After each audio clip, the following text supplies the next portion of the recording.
한빛장로교의 김사무엘 목사입니다. 오늘은 고린도전서 1장 18절에서 25절의 말씀을 가지고 골고다 언덕의 십자가 작전이라 하는 제목으로 은혜를 나누도록 하겠습니다.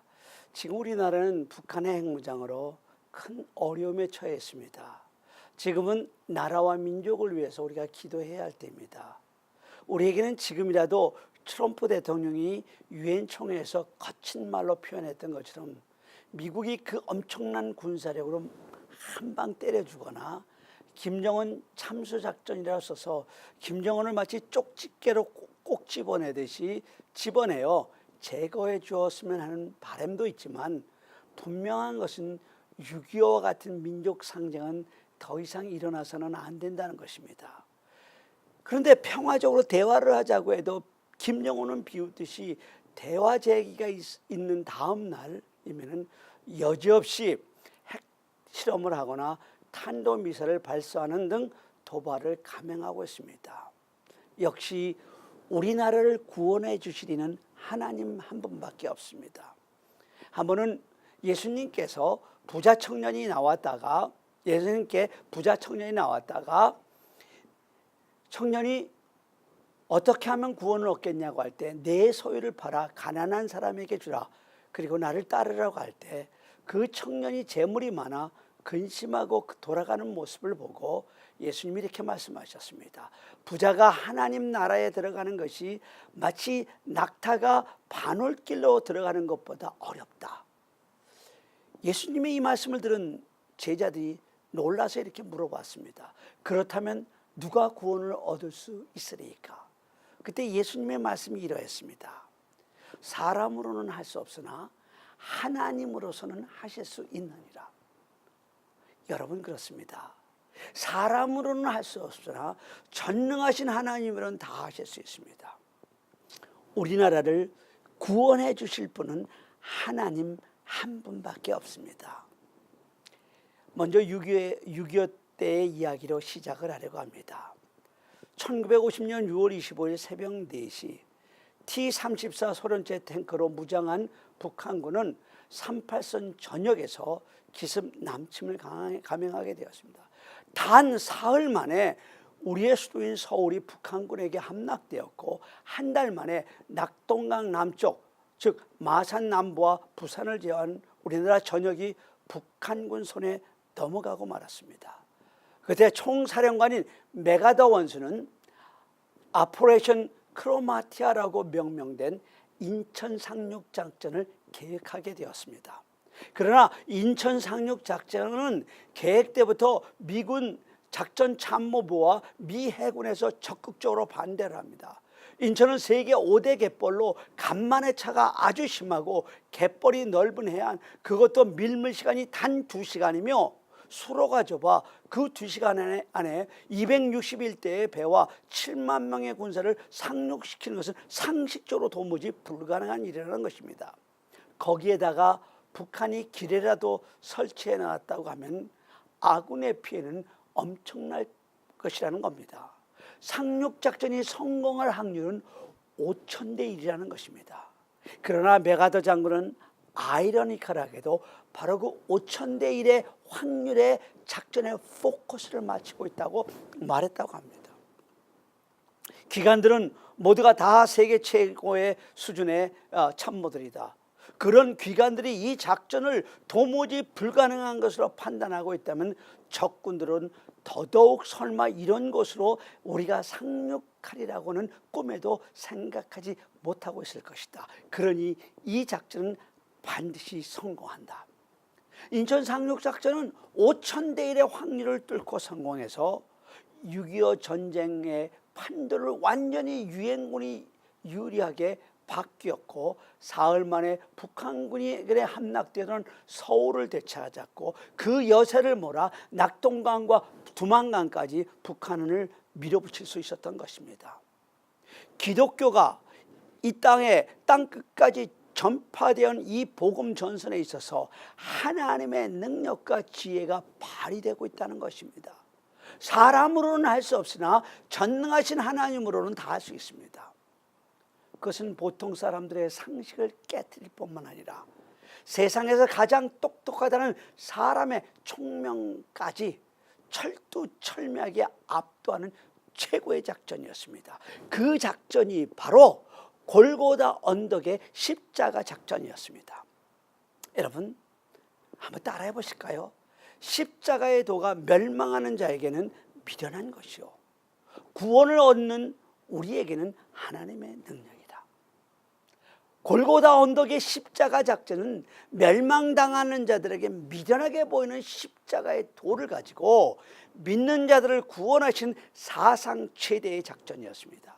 이 골고다 언덕의 십자가의 작전, 예수 그리스도의 십자가라는 복음을 전함으로, 즉 전도함으로써 기독교를 땅끝까지 확장시킨다는 것은 세상의 선비나 변사들이 보기에는 심히 미련한, 도무지 통하지 않을 것 같은 그런 무리한 계획이었습니다.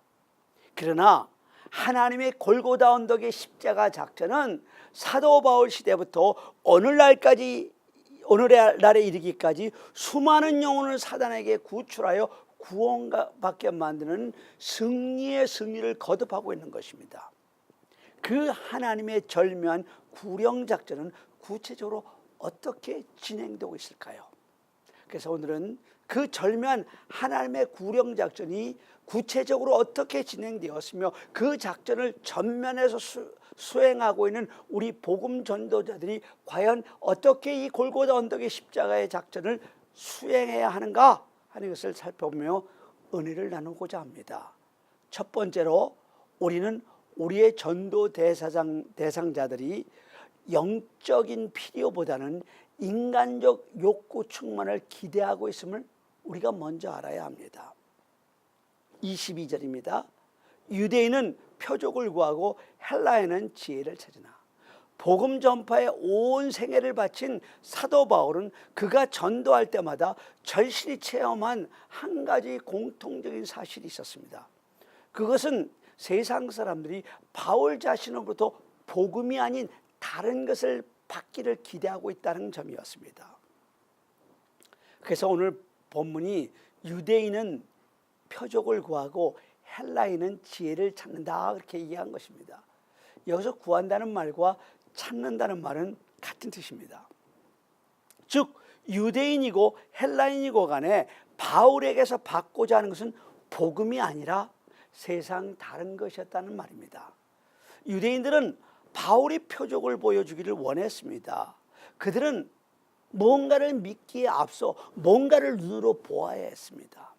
뭔가 그들을 감탄시킬 만한 이적 혹은 자기네들에게 당장 실제적인 유익을 주는 권능, 즉 병 고치는 은사 따위를 통해서 기적을 행사해 줄 것을 바울에게 요구했던 것입니다.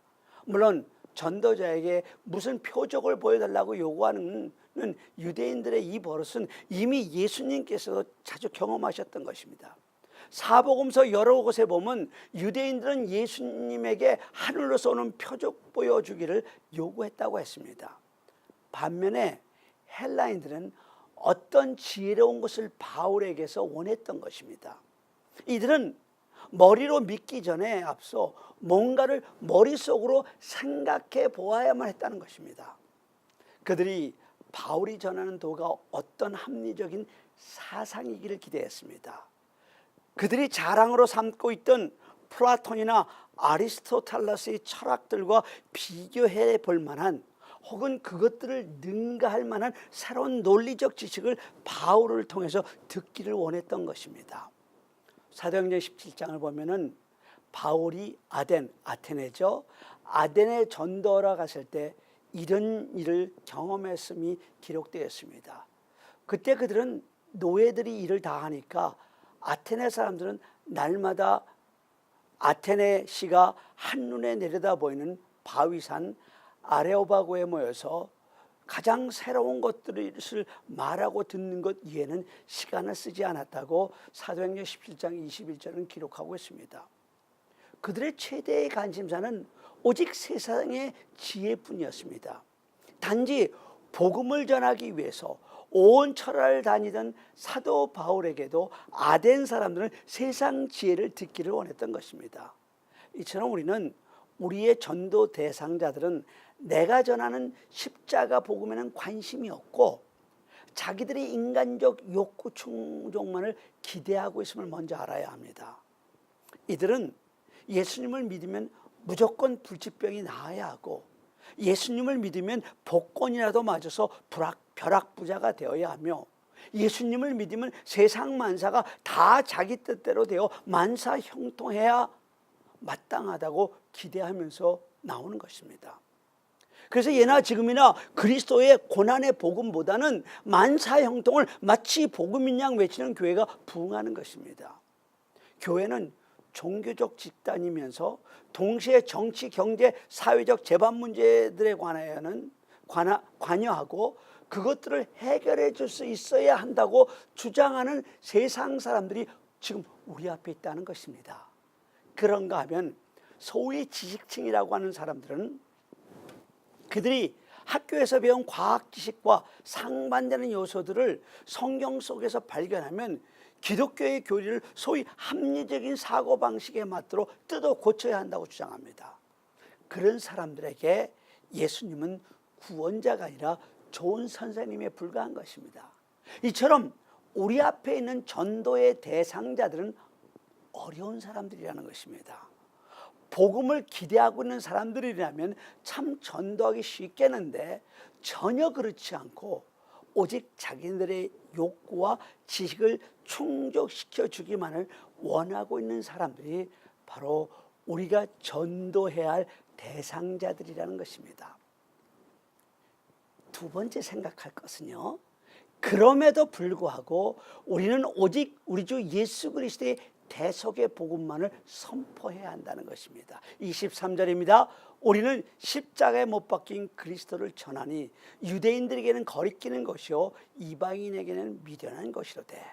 이처럼 우리의 전도 대상자들이 요구하는 바가 그러하다면 과연 우리는 어떻게 전도해야 할까 하는 질문을 하게 됩니다.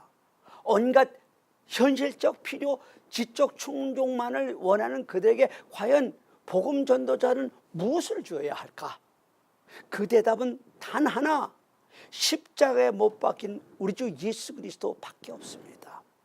그래서 사도 바울은 유대인들이나 헬라인들이 무엇을 구하든지 찾든지 간에 전혀 개의치 않고 마땅히 선포되어야 할 전도의 주제, 복음의 핵심을 결코 바꾼 적이 없습니다. 누가 뭐라고 해도, 누가 무엇을 바라든 간에 그의 전도는 그리스도의 십자가에 단 한 치도 벗어나지 않았던 것입니다. 헬라어 원어 성경에는 22절과 23절 사이에 그러나에 해당하는 대라고 하는 접속사가 있습니다.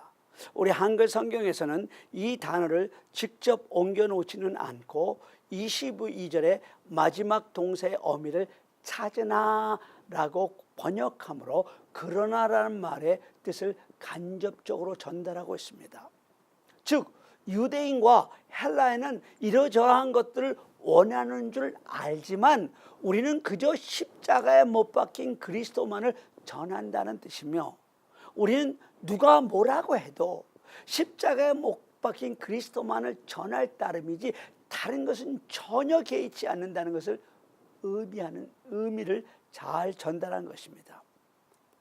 세상 사람들이야 무엇을 찾든지 혹 무엇을 요구하든지 간에 전혀 신경 쓰지 않고 오직 십자가에 못 박힌 그리스도만을 전하겠다는 것이 사도 바울의 우직한 그러나 너무나 멋진 고집이었던 것입니다. 제가 23절을 다시 한번 읽겠습니다. 여러분 하반절에 잘 집중해 보시기 바랍니다. 우리는 십자가에 못 박힌 그리스도를 전하는 유대인에게나 거리끼는 것이요 이방인에게는 미련한 것이로되. 이 말은 그리스도의 십자가 복음은 세상 사람이 원하지 않는 그런 정도가 아니라 훨씬 더 나아가서 그들의 비위에 거슬린 것이며 웃음거리밖에 되지 않는다는 것입니다. 유대인들이 보기에 구세주라는 존재가 십자가에 달려 죽었다는 사실은 거리끼는 것뿐이었습니다. 왜냐하면 유대인들은 예수님을 로마의 압제로부터 해방시켜 줄 수 있는 능력 있는 군주로서의 메시아로 생각하고 있었던 것입니다. 이 사실은 예수님께서 오병이어의 기적을 베푸셨을 때 사람들이 예수님을 억지로 임금 삼으려고 했었다는 요한복음 6장 15절에서도 찾아볼 수가 있습니다. 하지만 그들이 그렇게 기대했던 예수님께서 오히려 로마 군병의 손에 의하여 십자가에 달려 돌아가시자 그들의 태산 같은 기대는 깨어지고 말았습니다. 승리하는 군주로서의 메시아를 기대하던 유대인들의 눈에는 십자가에 비참하게 고통당하는 낮아지신 종으로서의 메시아란 도저히 공감될 수 없는 존재였던 것입니다. 아니, 오히려 반감을 불러일으킬 수밖에 없는 거치는 반석과 같은 존재였던 것입니다. 또한 이방인, 즉 헬라인에게는 그리스도가 십자가에 못 박혔다는 것은 바보짓에 불과했습니다. 그들이 야만인 취급을 하던 유대인 중에 한 사람, 그것도 그들이 인간 취급도 하지 않았던 노예나 흉악범을 처형할 때 쓰던 십자가에 달려 죽은 한 죄수에게서 어떤 지혜를 얻을 수 있다는 것은 상상도 할 수 없었던 일입니다. 더구나 그 예수 그리스도가 죽은 자가 나서 부활했다는 말은 그들의 합리적 사고방식으로 따져볼 때 천번 만번 어처구니 없는 미련한 소리일 뿐이었습니다. 위에서 언급했던 사도행전 17장을 계속해서 보면 바울이 아덴 사람들에게 예수님의 부활을 증거하자 그들은 바울을 조롱했다고 했습니다. 이처럼 사도 바울은 그가 전하는 십자가에 못 박힌 그리스도의 복음이란 단지 세상 사람들이 받아들일 준비가 안 된 정도가 아니라 훨씬 거센 거부 반응을 유발할 것을 잘 알고 있었습니다. 그럼에도 불구하고 사도 바울은 이렇게 말합니다. 너희 중에서 예수 그리스도와 그가 십자가에 못 박히신 것 외에는 아무것도 알지 아니하기로 작정하였음이니라. 사도 바울은 사람들이 원하든 원치 않든 혹은 그들이 오히려 세찬 반발과 조롱을 할 것을 뻔히 알면서도 예수 그리스도란 복음의 주제에 대해서는 전혀 변함이 없었던 것입니다. 단 한 가지 복음, 십자가에 못 박힌 그리스도만을 전파했던 것입니다. 전도자는 이처럼 세상 사람들이야 무슨 기대나 요구를 하든지 간에 오직 십자가에 못 박힌 그리스도만을 고집불통으로 전해야 합니다. 전혀 재미가 없고 딱딱해 보이고 정말 캐캐 묵은 어리석은 이야기라고 조소를 받을지라 하더라도 저와 여러분이 전할 소식은 예수님께서 내 죄와 당신의 죄 때문에 십자가에 돌아가셨다는 한 가지 복음입니다. 그런데 우리가 분명히 기억해야 할 것은 우리를 향해 비웃음의 손가락질을 하던 그들이 결국에는 우리가 전한 골고다 언덕의 십자가 복음을 받아들인다는 사실입니다. 24절과 25절을 읽습니다. 오직 부르심을 받은 자들에게는 유대인이나 헬라인이나 그리스도는 하나님의 능력이요 하나님의 지혜니라. 하나님의 어리석음이 사람보다 지혜롭고 하나님의 약하심이 사람보다 강하니라. 사도 바울은 그처럼 무력해 보이는 골고다 언덕의 십자가의 복음을 전한 그 결과는 정말 놀랍고도 은혜로운 것이라고 증거합니다. 사도 바울은 자신이 전하는 복음의 주제를 다른 사람의 요구에 따라 변형시키거나 양보하지 않았습니다. 그저 오직하고 무식하게 보이는 십자가에 달린 그리스도만을 고집스럽게 전도했습니다. 그 결과 그 복음을 들은 자들 중 부르심을 받은 자들은 그 미련해 보이는 골고다 언덕의 십자가의 복음을 받아들였다는 신기한 사실입니다.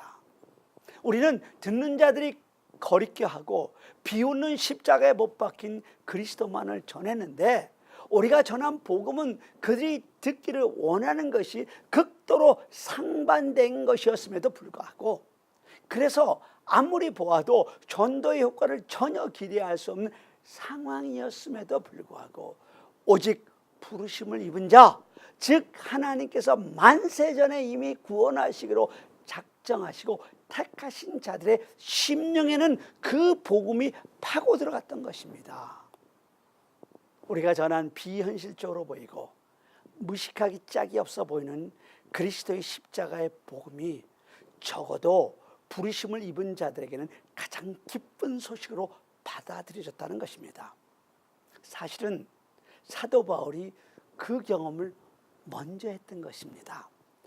바리새파로 자기가 아니면 다 틀렸다고는 분리주의자였으며 당대 최고의 율법학자인 가말리엘 문화에서 율법을 배운 율법학자였고 하나님의 교회를 핍박하는데 특심이었던 사도 바울이 기독교로 개종한다는 것은 불가능한 일이었습니다. 상식적으로 사도 바울이 예수님을 믿고 이방인의 사도가 된다는 건 전혀 희망이 없는 것처럼 들렸습니다.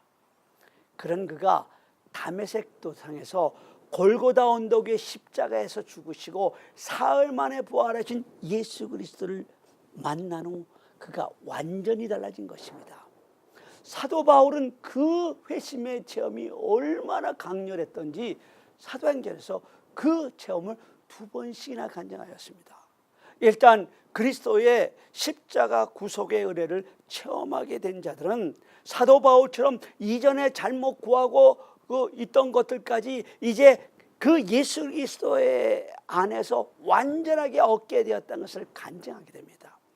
표적만을 구하던 유대인들도 일단 예수 그리스도를 영접하게 되면 사도 바울처럼 그리스도를 만난 것이 자기 생애의 최고의 기적인 것처럼 기적인 것인 사건이었음을 간증하게 된다는 것입니다.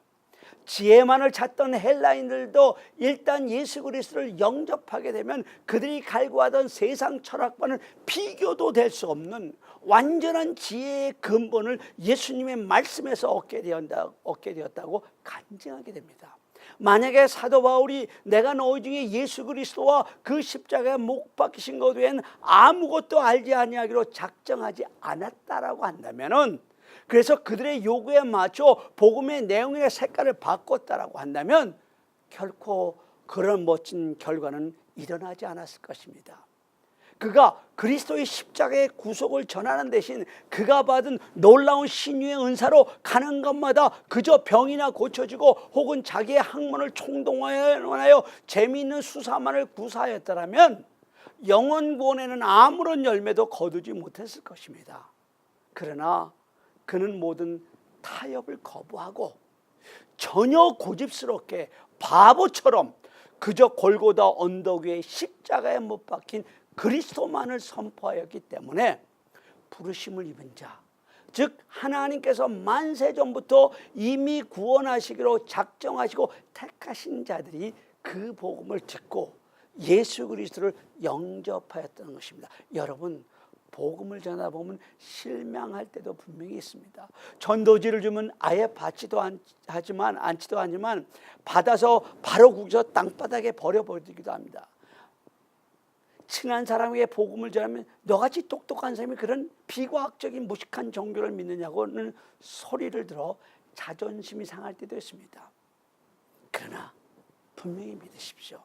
만약에 그가 구원받기로 작정된 부르심을 입은 자라면 당신이 뿌린 그 복음의 씨앗은 절대 헛되이 떨어지지 않고 그의 가슴 가장 깊은 곳에 심겨져 때가 되면 싹이 나고 꽃이 피고 30배, 60배, 100배의 열매를 맺을 것이며 그의 인생에서 가장 극적인 변화, 코페르니쿠스의 완전한 변화를 그가 체험하게 될 것입니다.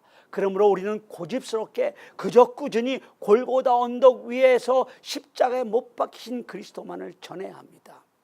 마지막 세 번째로 우리가 기억해야 할 것은 우리의 구원을 시작하시는 이는 전지전능하신 하나님이라는 사실입니다. 한 번만 더 24절을 제가 읽겠습니다.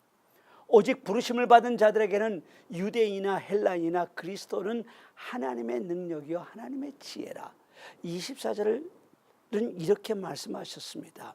오직 부르심을 받은 자들에게는, 이것은 우리의 구원의 모든 과정을 계획하시고 주장하시는 그야말로 한 손에 꽉 잡고 계신 분은 바로 살아계신 하나님이라는 사실입니다.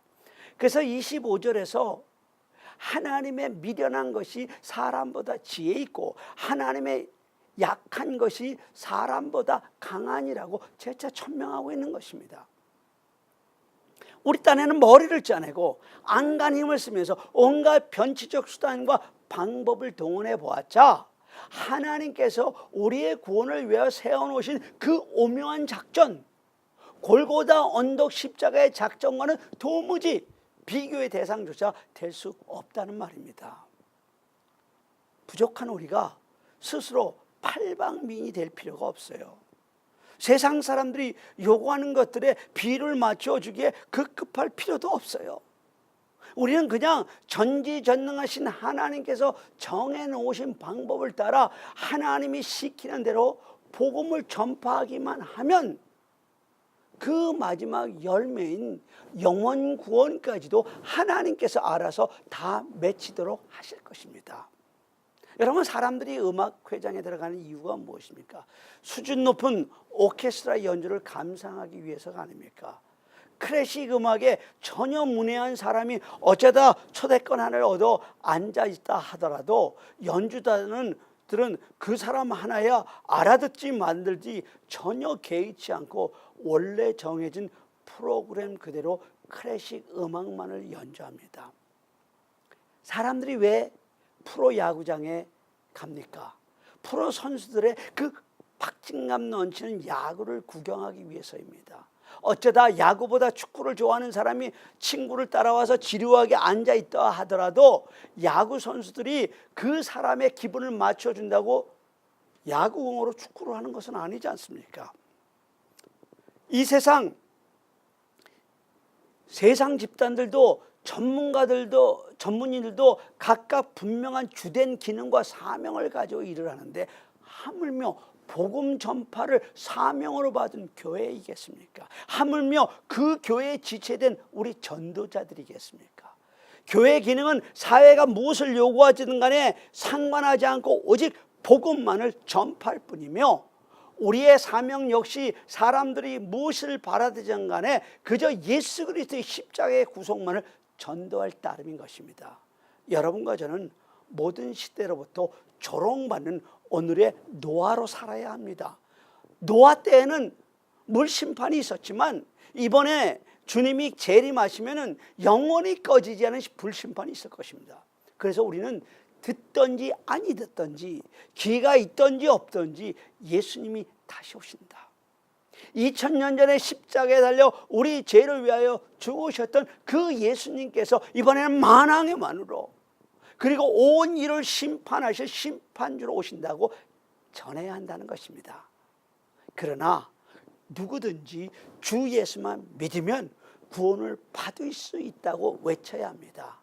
비록 그들에게 얼토당토하는 소리로 미련하고 정신 나간 소리로 비합리적인 소리로 들릴지라도 우리는 믿는 자는 영원히 살고 살아서 믿는 자는 영원히 죽지 않은 십자가의 복음을 목이 터져라고 외쳐야 합니다. 그럴 때 여러분이 전하는 그 복음을 듣고 하나님께서 구원하기로 예정한 자들이 구원을 얻는 놀라운 역사가 일어날 것입니다. 이것이 멸망받은 자들에게는 미련하게 보이나 골고다 언덕의 십자가 작전의 핵심입니다. 그리고 이 작전의 수행자는 여러분과 저입니다. 이 일에 충성하는 여러분과 제가 되기를 간절히 바랍니다. 다 같이 기도드리시겠습니다.